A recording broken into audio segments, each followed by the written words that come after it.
구약성경 여호수아서 8장 30절부터 35절까지의 말씀을 제가 봉독을 합니다. 그때 여호수아가 이스라엘의 하나님 여호와를 위하여 에발산에 한 제단을 쌓았으니 이는 여호와의 종 모세가 이스라엘 자손에게 명령한 것과 모세 율법책에 기록된 대로 쇠 연장으로 다듬지 아니한 새 돌로 만든 제단이라. 무리가 여호와께 번제물과 화목 제물을 그 위에 드렸으며 여호수아가 거기서 모세가 기록한 율법을 이스라엘 자손의 목전에서 그 돌에 기록하며 온 이스라엘과 그 장로들과 관리들과 재판장들과 본토인뿐 아니라 이방인까지 여호와의 언약궤를 맨 레위 사람 제사장들 앞에서 궤의 좌우에 서되 절반은 그리심산 앞에 절반은 에발산 앞에 섰으니 이는 전에 여호와의 종 모세가 이스라엘 백성에게 축복하라고 명령한 대로 함이라. 그 후에 여호수아가 율법책에 기록된 모든 것대로 축복과 저주하는 율법의 모든 말씀을 낭독하였으니 모세가 명령한 것은 여호수아가 이스라엘 온 회중과 여자들과 아이와 그 중에 동행하는 거류민 앞에서 낭독하지 아니한 말이 하나도 없었더라. 아멘. 엊그제 이해를 시작한 것 같은데 12월이네요. 그렇죠? 오늘 특별히 12월 첫 번째 날 이렇게 주일로 하나님 앞에 모였습니다. 곁에 계신 분들한테 한번 축복할 수 있었으면 좋겠습니다. 마지막 달도 하나님 은혜 가운데 지나시기 바랍니다. 같이 한번 인사할까요? 마지막 달도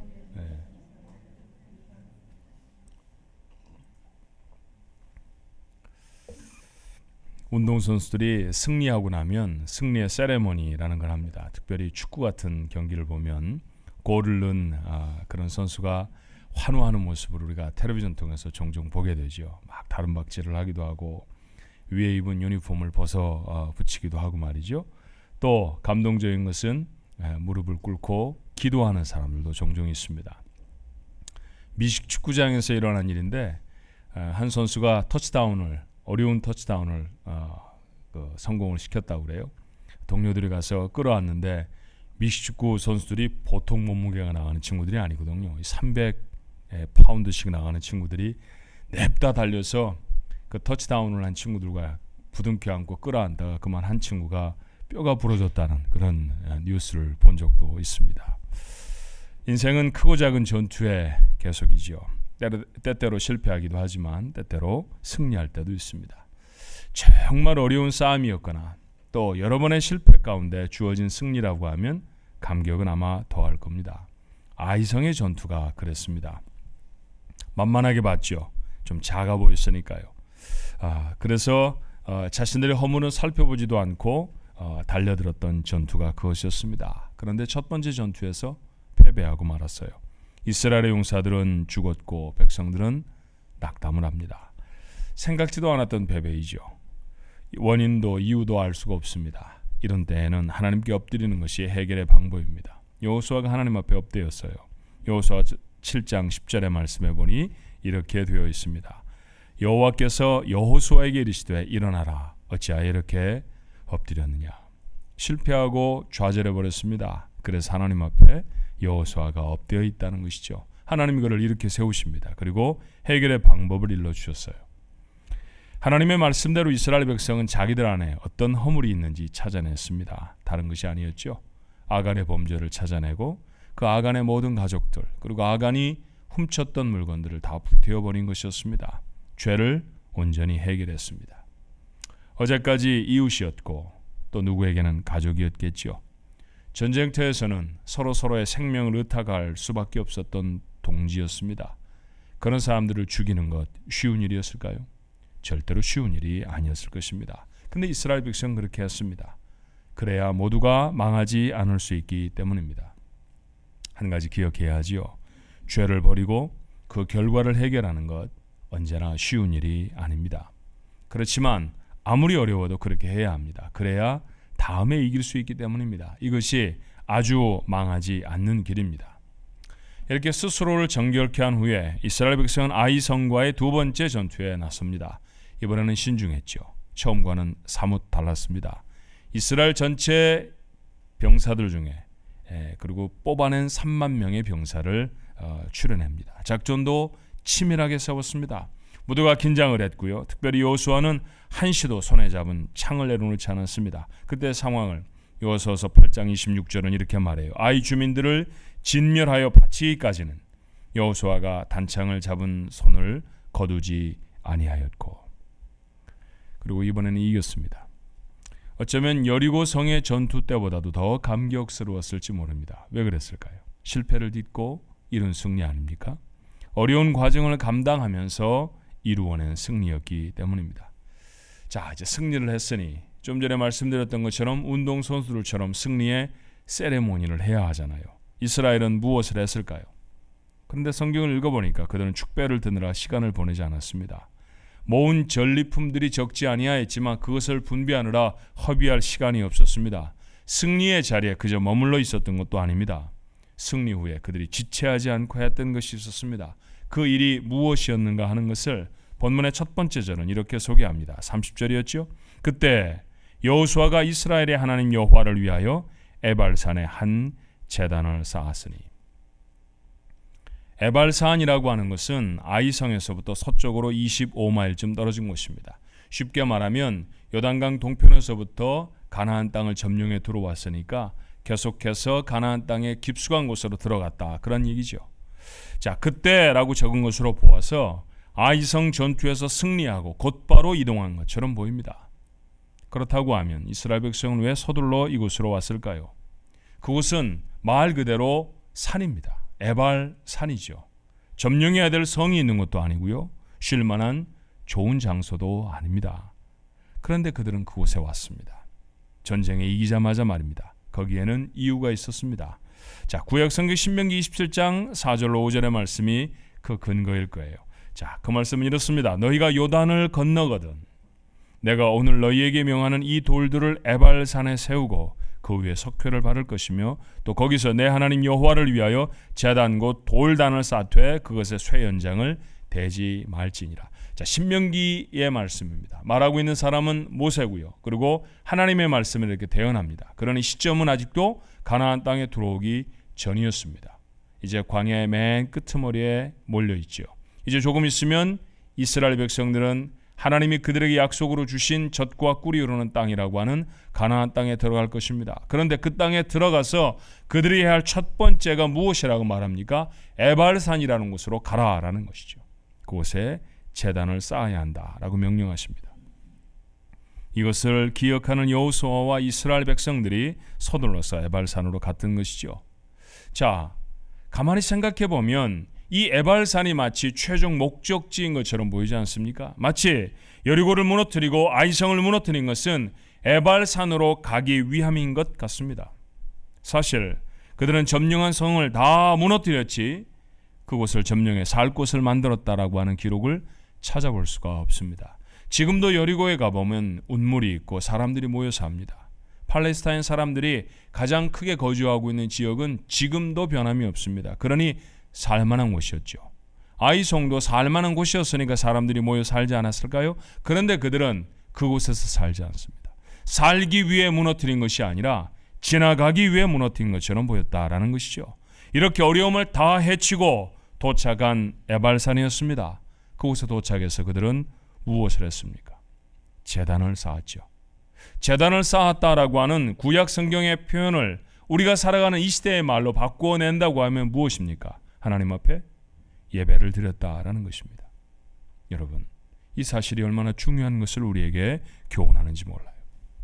우리도 세상을 살아가면서 돈을 벌기 위해서 전투를 치릅니다. 지난 한 주간에도 아무리 부인해도 아무리 미사역으로 꾸며도 우리가 가장 열심히 했던 일 중에 하나는 돈 버는 일이었습니다. 그렇죠? 쉬웠나요? 아무도 쉽게 돈을 버는 사람은 없는 것 같습니다. 전투처럼 봅니다. 정말 애를 써서 봅니다. 아이를 양육하는 건 어떨까요? 언젠가 뱃속에 담아있던 아이가 태어났다는 이야기를 들었는데 이제는 그 아이가 커서 앞에 나와 율동을 하기도 합니다. 곁에서 바라보는 사람은 야, 얼마 전까지 엄마 뱃속에 있더니 벌써 태어나서 저렇게 컸네라고 말할지 모르지만 부모가 들으면, 특별히 엄마가 들으면 섭섭할 말입니다. 그 아이가 그렇게 나와서 예쁜 모습, 율동을 하기까지는 얼마나 많은 수고와 애씀이 있었을까요? 거의 전투에 다름이 없었을 것입니다. 10대 아이들을 키우는 것은요, 대부분의 부모들이 말합니다. 아유 목사님 말도 마세요. 우리 집 전쟁터입니다. 맞습니다. 그렇게 아이 키웁니다. 건강을 유지하는 건요, 먹고 싶은 거 먹지 않는 거 쉽습니까? 요즘은 먹을 것이 없어서 먹을 것을 찾아 먹는 게 어려운 것이 아니라 정말 눈에 보이는 게 다 먹을 것이고 손에 닿는 것이 다 먹을 것인데 안 먹는 결단을 하는 게 정말 어렵습니다. 그렇게 사셨죠? 숫자에 가늠하며 사시지 않았습니까? 먹고 저울에 올라가 보고 아침에 일어나 또 올라가 보고, 그렇죠? 정말 건강을 유지한다는 게 전투입니다. 결심하고 작심하지 않으면 운동이라는 거 그거 잘 되지 않습니다. 건강을 유지하는 것도 전투의 다름이 아닙니다. 이런 것들 조금도 긴장을 늦출 수가 없습니다. 조금만 잘못해도 어려움이 단박에 찾아오죠. 반드시 승리해야만 하는 문제입니다. 돈을 버는 일에도, 아이를 키우는 것에도, 건강을 유지하는 것도 여러분 실패하면 안 되잖아요. 조금도 실패할 수가 없습니다. 그런데 여러분, 이런 전투를 치르고 있는 여러분에게 묻고 싶습니다. 도대체 무엇을 위한 전투입니까? 무엇 때문에 이기셔야 합니까? 여러분이 이긴 다음에 도대체 무엇을 해야 합니까? 오늘 이스라엘 백성은 우리에게 교훈하죠.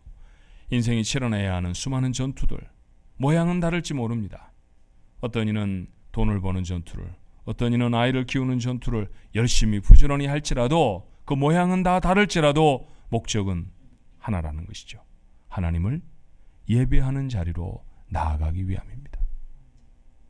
하나님과 교제하고 하나님의 이름을 높여서 그분께 영광을 돌리고 영원한 생명을 누리는 그 축복을 위해서 우리는 이 세상에서의 전투를 치릅니다. 아니, 어떻게 보면 우리가 전투를 치르는 것이 아니라 하나님이 우리로 그 축복된 자리에 나오도록, 우리가 맞닥뜨린 전투에서 승리하도록 우리를 도우시는 줄로 믿습니다. 그런데 우리는 얼마나 다르게 살아왔는지 몰라요. 자, 다른 거 다 내려놓고 여러분이 가장 열심히 했던 전투 하나만 들어 생각해 보십시다. 무슨 전투라고요? 돈 버는 전투죠. 멋있게 치장해서 말하면 생존의 전투 이렇습니다. 이렇게 말하면 되게 고상한 것 같은데 돈 버는 전투 이러면 굉장히 좀 처참해 보이죠. 처참해도 할 수 없습니다. 우리 인생이 그래요. 그런데 여러분, 그 전투에 승리하기 위해서, 다시 말하면 돈을 버는 일에 실패하지 않기 위해서 우리가 열심히 해야 하는 일이 있죠. 뭡니까? 부지런함보다도 더 열심히 해야 하는 일이 하나 있다는 사실을 우리 믿음의 사람들은 압니다. 무엇인가요? 하나님께 구하는 것입니다. 하나님 도와주세요. 먹고 살 수 있도록 도와주세요. 제 기업이 번창하도록 도와주세요. 맞습니다. 우리 그렇게 하나님을 찾습니다. 사실 여기까지는 잘못된 길이 아닙니다. 그렇게 해야만 합니다. 하나님이 함께 하셔서 도와주시지 않으시면 우리는 하루 먹을 양식도 얻을 수 없다는 것, 주님이 가르치신 기도를 통해 날마다 고백하잖아요. 우리에게 일용할 양식을 주옵시고, 하나님이 도와주지 않으시면 일용할 양식도 얻을 수 없다는 믿음의 고백 아닙니까? 맞습니다. 우리 하나님 앞에 그렇게 우리를 도와주십시오. 우리가 이 생존의 전투에서 승리할 수 있도록 우리와 함께해 주시옵소서. 우리 하나님 앞에 그런 간절한 마음으로 나아갑니다. 그래야 합니다. 그런데 여러분, 정말로 잘못된 것은 돈을 달라고 하나님 앞에 구하는 게 잘못된 것이 아니라 그렇게 구하고 얻으면 그것으로 끝이라는 데 문제가 있습니다. 그게 전부라는 것이죠. 그래서 생존의 전쟁에서 승리를 합니다. 풍성하도록 전리품을 얻지요. 그러고 나면 사람들은 어떻게 하나요? 더 이상 하나님을 찾지 않습니다. 얻은 물질에 취해버립니다. 명예가 그렇고 자녀가 그렇고 건강이 그렇습니다. 아플 때 그처럼 절절하던 하나님이 건강을 유지한 다음에도 절절하기란 쉬운 일이 아닙니다. 이제 승리를 했으면 하나님 앞에 영광을 돌리는 예배의 자리로 나아가야 하는데 승리의 자리에 멈춰버리죠. 그렇게 돈을 벌면 하나님을 떠나고 자녀를 위한 소원들이 다 이루어져 버리면 시들해져 버리는 것, 그것이 부끄럽고 유감스럽지만 우리들의 신앙생활 아닙니까? 난 여러분에게 다시 한번 묻고 싶습니다. 왜 돈을 벌어야 합니까? 왜 여러분의 자녀가 좋은 학교, 좋은 직장, 좋은 배우자를 얻어야 하나요? 왜 여러분은 건강하게 오래 살아야 합니까? 성경은 오늘 우리에게 에발산에 서기 위함이라고 말합니다. 왜 여리고를 무너뜨려야 합니까? 왜 에발산 전투에서 왜 아이성 전투에서 승리해야 합니까? 다른 이유가 없습니다. 에발산에 가서 하나님 앞에 예배하기 위함이기 때문입니다. 그곳에서 하나님을 예배하기 위해서 하나님과의 교제를 방해하는 모든 것들을 다 물리치는 것, 그것이 우리의 싸움이고 그것이 그리스도인의 인생이라는 사실을 오늘 우리에게 교훈합니다. 한 가지 사실에 더 주목해 볼까요? 이스라엘 백성이 도착한 에발산의 건너편에는 오늘 본문에도 나타나 있습니다만 그리시임이라고 하는 이름의 산도 있습니다. 이 두 산에 대한 표현을 우리가 좀 전에 살펴보았던 신명기서를 통해 확인할 수 있죠. 신명기 27장 12절로 13절의 말씀을 조금 더 읽으면 이렇습니다. 너희가 요단을 건넌 후에 시므온과 레위와 유다와 이사갈과 요셉과 베냐민은 백성을 축복하기 위하여 그리심산에 서고, 이스라엘 12지파 중에 일부의 사람들은 축복하기 위해서 그리심산에 서야 합니다. 다음의 기록입니다. 르우벤과 갓과 아셀과 스불론과 단과 납달리는 저주하기 위하여 에발산에 서고, 또 다른 지파들은 에발산 앞에 섭니다. 목적이 무엇입니까? 저주하기 위해서입니다. 그래서 사람들은 그리심산은 축복의 산, 에발산은 저주의 산이라고 했습니다. 그리심산이 축복을 선포하는 산이고 에발산이 저주를 선포하기 위한 장소라고 하면 여러분 어디에 제단을 쌓는 것이 더 좋아 보이시나요? 축복의 장소에 제단을 쌓아야 할까요? 아니면 저주의 장소에 제단을 쌓아야 할까요? 축복의 장소 아닙니까? 기왕이면 그 자리가 좋잖아요. 축복이라고 이름 붙여진 자리가 하나님을 예배하는데 더 적절한 장소일 것 같지 않습니까? 근데 성경은 그렇게 말하지 않아요. 그리심산에 제단을 쌓아라라고 말하지 않고 성경은 우리에게 뭐라고 말합니까? 에발산에 제단을 쌓아라. 저주의 자리입니다. 이유가 뭘까요? 아무리 생각해봐도 이유는 하나밖에 없습니다. 무엇입니까? 저주가 축복이 되도록 바꾸시기 위함이 아니겠습니까? 저주의 산입니다. 그러니 그곳에 제단이 세워져야 합니다. 그래야 그곳에 있는 사람도 하나님의 주시는 축복의 사람이 될 수 있다는 하나님의 상징적인 선포이죠. 사실이 그렇습니다. 하나님이 없는 인생은 저주의 인생이죠. 에베소 2장 1절로 3절은 이렇게 우리의 옛 신분에 관해 말합니다. 그는 허물과 죄로 죽었던 너희를 살리셨도다. 죽었었던 자들이었다는 것이죠. 그때 우리의 모습이 어땠습니까? 너희는 그 가운데서 행하여 이 세상 풍조를 따르고 공중의 권세 잡은 자를 따랐으니 곧 지금 불순종의 아들들 가운데서 역사하는 영이라. 전에는 우리도 다 그 가운데서 우리 육체의 욕심을 따라 지내며 육체와 마음이 원하는 것을 하여 다른 이들과 같이 본질상 진노의 자녀들이었다. 우리의 전의 모습이었습니다. 저주받은 인생이었다는 것이죠. 벌 받을 것밖에는 아무것도 없는 것이 우리의 구원받기 전의 인생이었다는 것입니다. 복음서의 지적은 더 신랄합니다. 요한복음 8장 43절의 말씀엔 이렇게 되어 있어요. 너희는 너희 아비 마귀에서 났으니 너희 아비의 욕심을 너희도 행하고자 하느니라. 이게 우리의 옛 모습입니다. 우리가 마귀의 소생들이라는 얘기죠. 마귀의 다름이 없다는 이야기입니다. 저주받은 인생입니다. 그런데 이 참담한 인생에 역전이 일어났습니다. 에베소의 오늘 조금 더 살펴볼까요? 에베소 2장 4절 6절의 말씀에 보니 긍휼이 풍성하신 하나님이 우리를 사랑하신 그 사랑으로 인하여 허물로 죽은 우리를 그리스도와 함께 살리셨고, 죽었었는데 그리스도 때문에 살아났습니다. 너희는 은혜로 구원을 받은 것이라. 그것으로 다가 아니었지요. 또 함께 일으키사 그리스도 예수 안에서 함께 하늘에 앉히시니. 우리가 앉을 자리가 어떻게 하늘입니까? 땅이고 땅 속이고 먼지고 저주의 자리이지요. 그런데 하나님이 계신다고 하는 하늘에까지 오르는 영광스러운 존재로 바꾸어 주십니다. 누구 때문인가요? 예수 그리스도 때문이었습니다. 에발산에선 이스라엘 백성이 번제와 화목제를 드렸습니다. 여러분, 구약의 제사들의 종류를 다 알기도 어렵고 그리고 그 내용을 샅샅이 다 이해한다는 것은 쉬운 일이 아니지만 개념적으로 조금은 압니다. 번제라는 게 도대체 어떤 제사인가요? 짐승을 잡아서 불로 온전히 다 태워서 드리는 것, 그것이 번제이지요. 그 짐승은 그것을 끌어온 사람의 죄를 대신하여 죽습니다.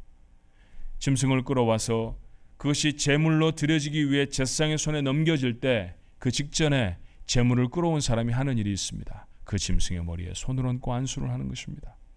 하나님은 그 일을 통해서 그것을 끌어온 사람들의 모든 허물과 죄를 짐승의 위에 다 덮으셨다라는 것이죠. 그리고 그 짐승을 태워서 죽입니다. 여러분, 이것은 신약 성경의 한 분에 대한 중요한 상징 아닙니까? 누구입니까? 맞습니다. 예수 그리스도이시죠. 내가 저주를 받아서 죽어야 할 자리에 주님이 대신 서셨습니다. 자기의 몸을 온전히 들여서 죽으십니다. 이 주님 때문에 저주의 인생이 축복의 인생으로 바뀌어졌지요. 마귀의 자식이 하나님의 자녀로 새로워집니다. 이 사건이 일어나고 이 사건을 회복하고 이 사건을 확인하는 자리가 어디입니까? 예배의 자리입니다. 이스라엘도 실수하지 않았던가요? 그들도 하나님의 말씀에 불순종했었고 그래서 참담한 패배도 경험했었습니다. 조금 전에 치루었던 아이성의 전투가 그랬잖아요. 이제 제단 앞에서 번제를 드립니다. 그리고 다시금 하나님의 백성으로 축복의 자녀들로 회복되어집니다. 사랑하는 중앙가정 여러분, 우리도 때때로 실패하죠. 하나님 앞에 부끄러운 죄를 짓기도 합니다. 그렇게 말하지 말을 걸. 어떻게 그렇게 생각할 수 있었을까? 내가 왜 그렇게 했을까? 우리는 늘 그런 생각을 하게 되어집니다. 혹 지나간 한 주간에 마음 아픈 실패를 경험하지는 않았습니까? 정말 이루던 일들을 이루지 못했거나 아니면 내가 애써서 오랫동안 해오던 일들이 다 실패로 돌아가 버렸거나 하는 그런 일들 말입니다. 그래도 괜찮습니다. 그래도 다행입니다. 왜냐하면 회복의 자리, 예배의 자리에 여러분이 나와 있으니까 말입니다. 하나님은 예배를 통해 죄인의 허물을 불태우시고 새롭게 하시는 줄로 믿습니다. 패배한 백성들이 새롭게 일어날 수 있도록, 그래서 다음 전투에 승리할 수 있도록 회복시키십니다. 그 놀라운 사건이 일어나는 자리가 지금 이 자리, 예배의 자리인 줄로 믿습니다. 그러므로 바울은 우리를 이렇게 강권하지요. 로마서 12장 1절입니다.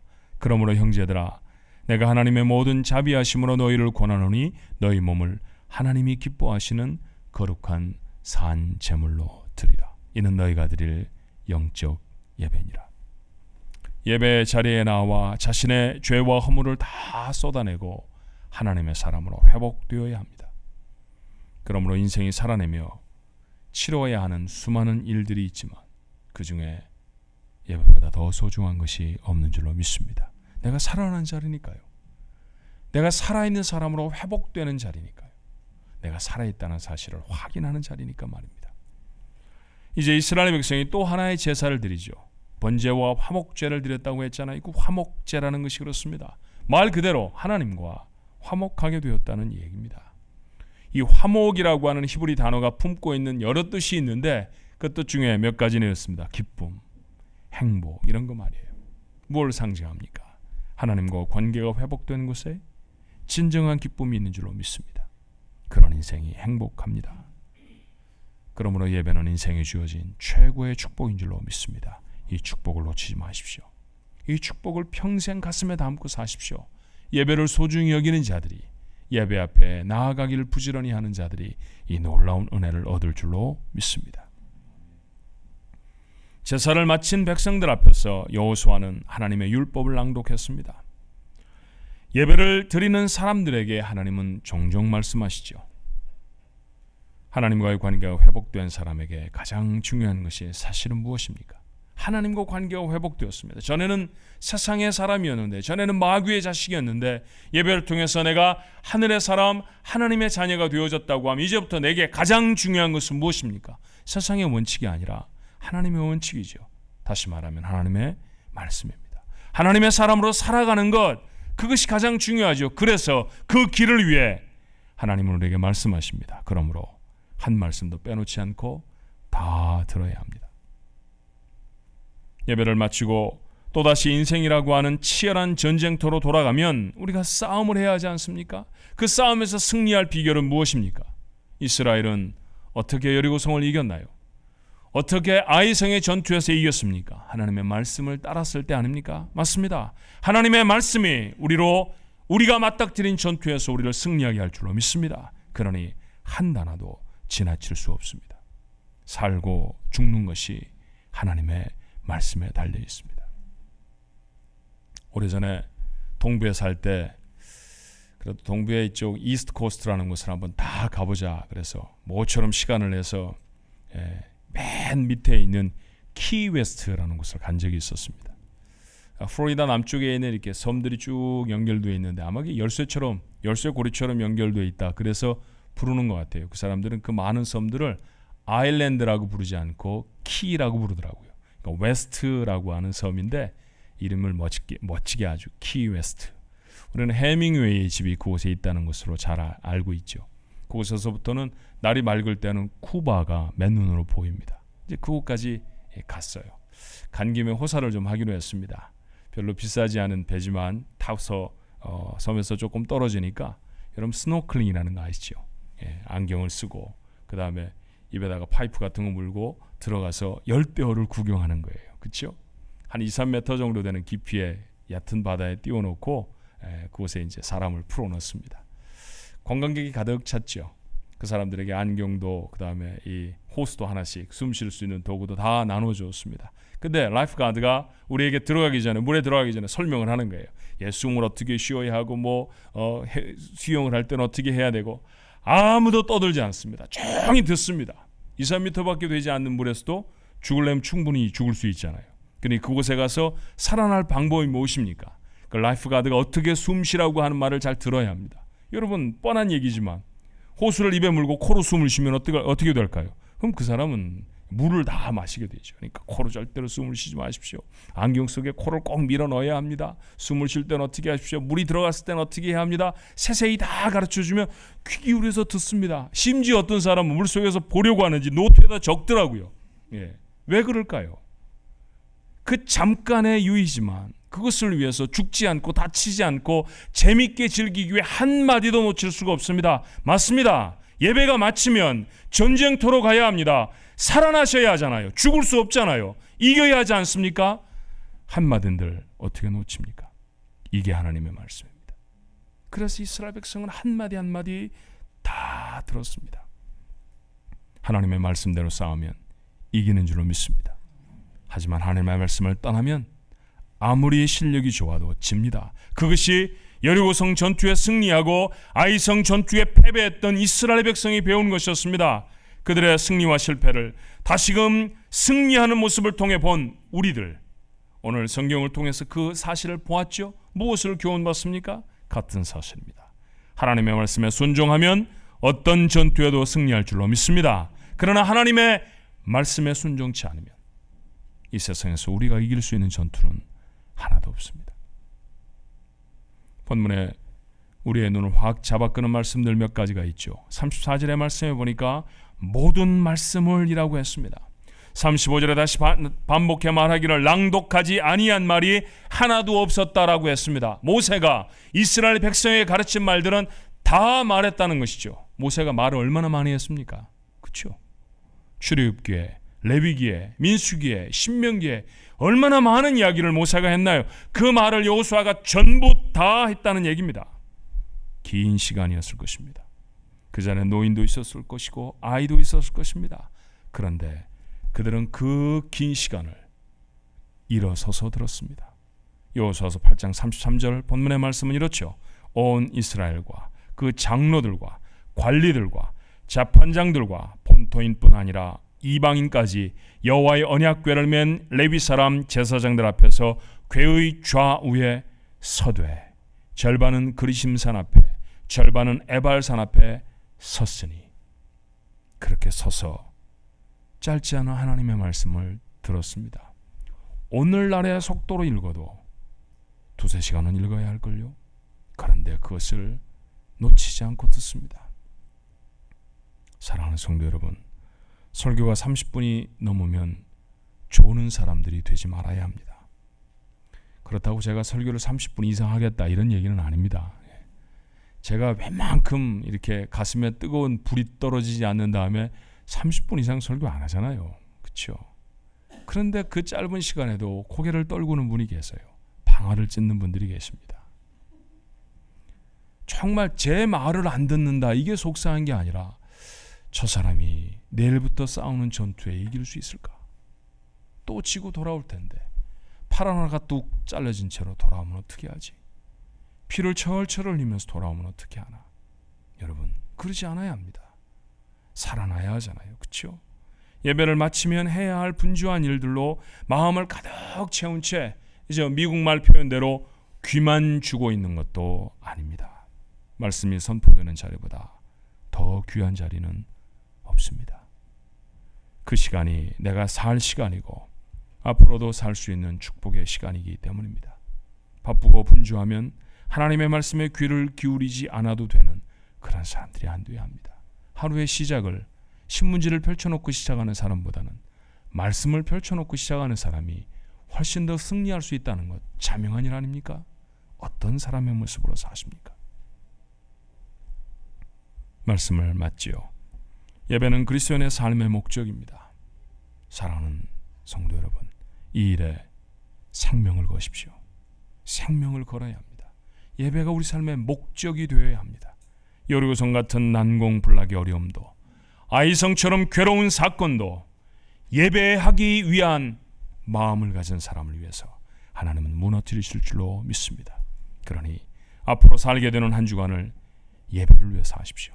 예배의 자리로 나아가려는 여러분을 막아설 아이성도 여리고성도 없을 줄로 믿습니다. 또 하나, 예배의 자리가 내가 축복의 인생으로 회복되는 자리임을 확신하셔야 합니다. 그리스도의 보혈이 이곳에 있습니다.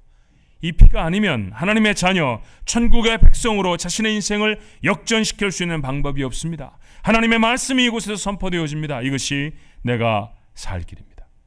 예배당 문을 열고 나가서 또다시 감당해야 하는 어떤 전투에서도 승리하게 하는 능력이 하나님의 말씀 가운데 있습니다. 말씀을 가슴에 품은 사람을 막아설 이 세상의 대적은 하나도 없다는 사실을 분명히 믿으시기를 바랍니다. 승리하기 원하십니까? 이스라엘 백성은 이겼습니다. 이기고 예배하죠. 그들의 삶을 오늘 우리는 다시 목도합니다. 여러분도 이겨야 합니다. 예배의 자리에 나오기 위해 여러분의 삶의 전투에서 승리하십시오. 승전가를 높이는 인생, 여러분의 남은 인생이 되시기를 주님의 이름으로 축원합니다. 기도하십시다.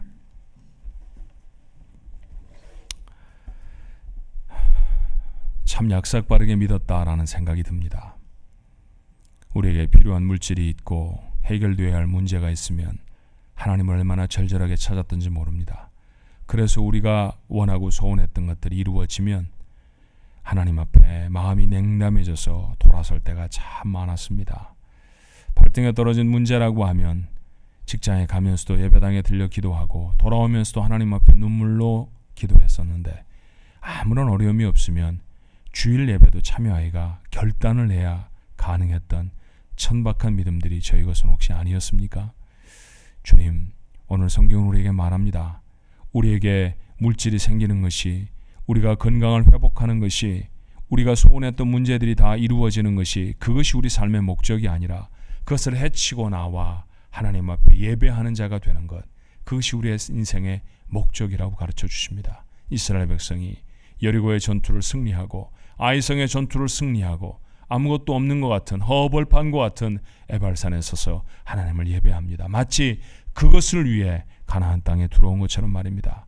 그래서 그들은 하나님의 백성이었습니다. 주님, 우리도 이렇게 우리의 모습이 회복되게 하여 주시옵소서. 이전에는 잘 알지 못해 그랬다 할지라도 오늘 이 아침에 하나님의 말씀을 함께 나누는 사랑하는 성도들 속에는 삶의 가장 중요한 목적이 하나님을 경배하고 하나님의 주시는 귀한 축복을 받는 예배가 되어지게 도와 주시옵소서. 아버지 하나님, 혹 실패하거나 혹 죄짓거나 하나님 앞에 허물진 모습으로 살았다 할지라도 예배의 자리에 주의 백성들이 올라와 싸우니 이스라엘 백성이 번제물을 하나님 앞에 드리며 자신의 모든 죄악을 다 불태웠던 것과 같이 오늘 시간에 저들의 죄악을 도말하여 주시옵소서. 저들의 슬픔의 눈물을, 실패의 어려움들을 주님이 다 회복시켜 주시어서 또다시 전쟁터에 나갈 때 승리할 수 있도록 말씀을 저들의 가슴에 심어주시기를 간절히 원하고 기도합니다. 세상을 살면서 얼마나 우리가 처참한 자들로 보이는지 모릅니다. 특별히 미국에 살며 소수민족의 아픔들 우리 마음속에 담으며 살아가는지 모릅니다. 삶의 목적을 잃어버린 채 살아갈 때가 얼마나 많이 있었습니까? 하오나 주님, 오늘 이 아침에 이 자리에서 예배하는 저들로 하나님의 아들이고 하나님의 딸이라고 하는 천사도 흠모할 만한 놀라운 신분을 회복하게 하여 주시옵소서. 그리하여서 아버지 하나님, 그 회복된 신분으로 세상을 살아가게 하시고 그 회복된 기쁨으로 하나님 앞에 영광을 돌리는 인생들 저희들 되어지게 축복해 주시옵소서. 하나님, 저에게 말씀해 주셨사오니 아버지 하나님, 우리가 나아가 싸우는 모든 전투에서 주의 말씀에 순종함으로 승리케 하옵시고 주의 말씀을 따라 살면서 하나님 앞에 영광을 돌리도록 축복해 주시옵소서. 예수님 이름으로 간절히 기도하옵나이다. 아멘.